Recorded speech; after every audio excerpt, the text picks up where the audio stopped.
আসসালামু আলাইকুম। আমার ভিডিওটা আজকে নবীজির বংশধর নিয়ে। আজকে এক বড় ভাইরে দেখলাম, মানে গেল পরশুদিন হয়তোবা সে একটা পোস্ট করছিল যে আয়াতুল্লাহ খামেনি নবীজির বংশধর। এই ব্যাপারে বিশেষ করে সেই বড় ভাইরে বলতে চাই যে ভাই, বংশধরটা হইতেছে গিয়ে আপনার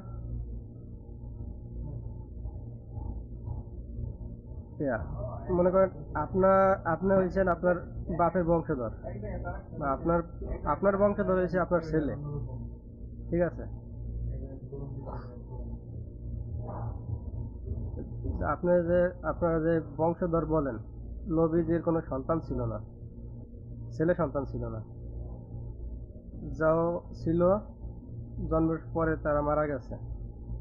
আর যদি আপনি তার মেয়ের ঘরের সন্তানের ধরে বংশধর মনে করেন, তাতেও তার যে নাতি আছিল 8 জন নাতি, আর নাতি নাতনি মিলে 8 জন, 5 জন নাতি, 3 জন নাতনি। 5 জনের ভিতরে সম্ভবত হাসান রাদিয়াল্লাহু তাআলা ছাড়া সবাই অবিবাহিত অবস্থায় মারা গেছে, কেউ বিয়ে করতে পারে নাই। আর হাসান রাদিয়াল্লাহু তাআলার ঘরে একটা ছেলে সন্তান ছিল, সেও যখন হাসান রাদিয়াল্লাহু তাআলা যে যুদ্ধে মারা যায়, সেই যুদ্ধে হাসান রাদিয়াল্লাহু তাআলার আগেই তার বুকে একটা তীর লাগার পরে সেও মারা যায়। তাহলে বংশধরটা কই থেকে আসে? আমার জ্ঞানে এটুকু আসে না। যদি আপনারা জানেন বা জাইনা থাকেন, আমার অবশ্যই জানাবেন।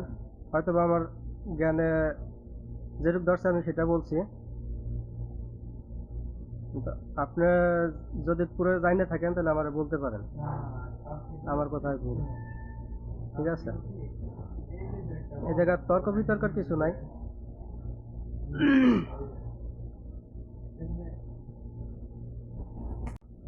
তর্ক করে কোনো সমাধান আসে না।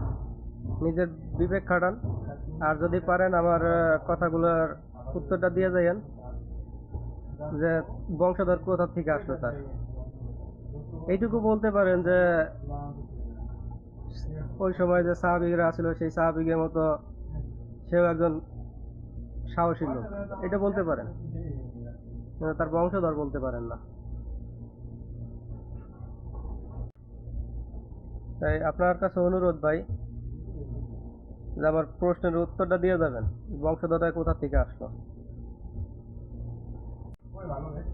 আর কোন এক টিভি চ্যানেলে বলছে, সেই কথাও বললেন, শুনলাম আপনার থেকে। আর টিভি নাকি, আর টিভি চ্যানেলে বলছে দেখি যে আয়াতুল্লাহ খামেনি নবীজির বংশধর হয়ে যাবে, এমন কোনো কথা নাই। এর আগে তো এই চ্যানেলগুলা আওয়ামী লীগের সকল নির্বাচনগুলো বৈধ বলছিল।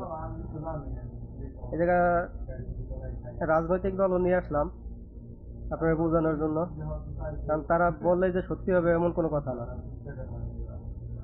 তখন তারা বলছিল নির্বাচন সঠিক হয়েছে, এখন তারা বলে নির্বাচন সঠিক না। তাদের কথায় তো আর কান দেওয়া যাবে না।